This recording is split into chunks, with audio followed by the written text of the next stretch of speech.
क्या मरियम बुरी औरत है? किसी इंसान के बारे में फैसला करना या उसे समझना आसान नहीं होता। शानदार, तुमने तो इसमें जान डाल दी। इस हार को लॉन्च में दिखाए जाने वाले हार से बदलना है। तुम्हारे पास कोई और चॉइस नहीं है। मैंने सब सुन लिया। उस औरत ने आपको धमकी दी? गलत सुना है तुमने। अगर आपने मुझे सच ना बताया तो मैं सब कुछ जाकर बारान साहब को बता दूंगी। तुम्हारी बर्बादी के लिए मैं लिबास चुन रही हूँ। तुम कहाँ जा रही हो?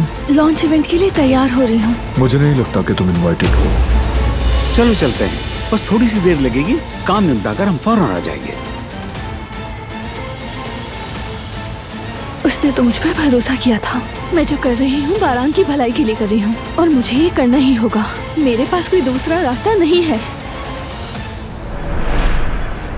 दरवाजा कैसे खुला रह गया?